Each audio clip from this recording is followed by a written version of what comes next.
Hi, I'm Shannon from Transformation Marketing, and today I have Dave Poole with me, and he is a commercial lender at Exchange Bank. And Dave and I go back a long time, actually, a really long time. So Dave and I used to work together when I was in banking, and he was a student teller at the time.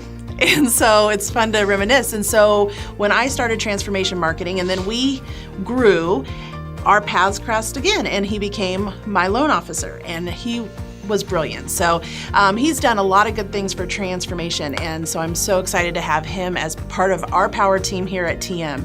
And one of the things I thought he could talk about today is just signs of a financially healthy business.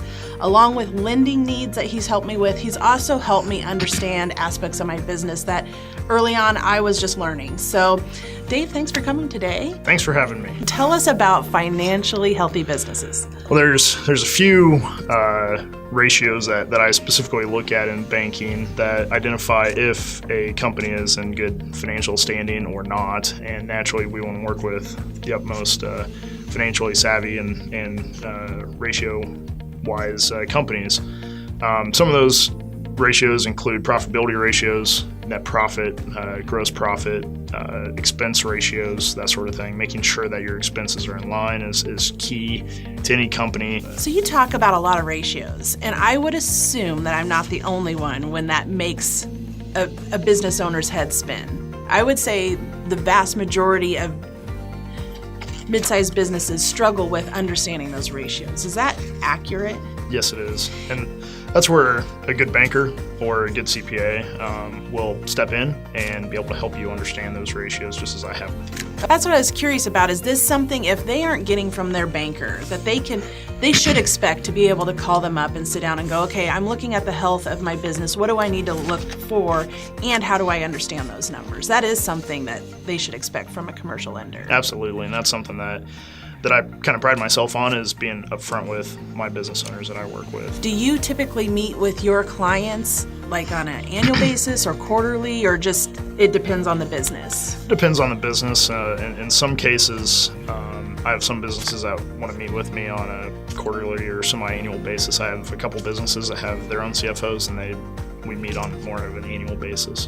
What are some of the things that they should be most keyed into to make sure that they're on a healthy trajectory?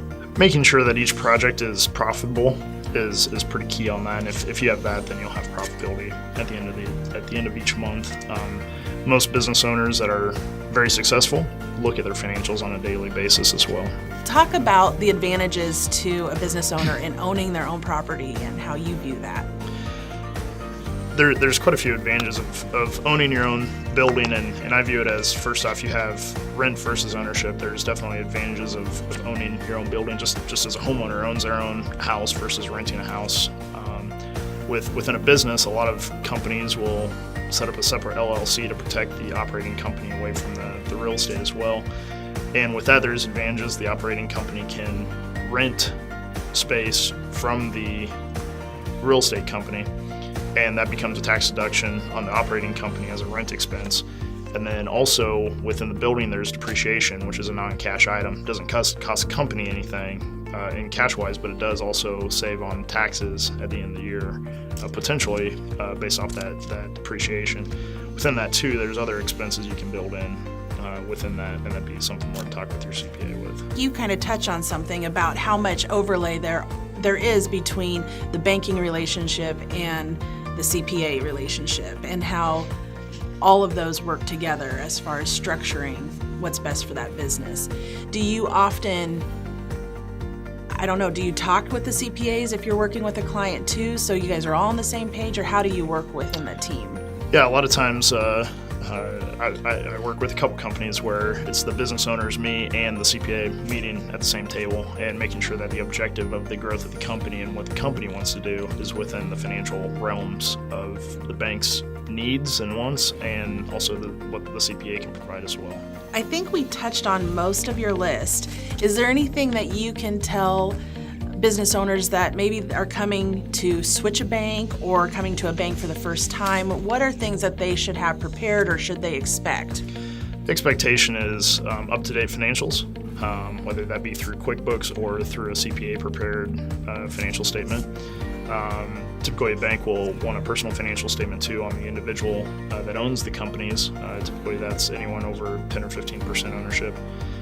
Tax returns on those individuals as well. The main key is working with someone that you're very comfortable with and can have very upfront conversations with.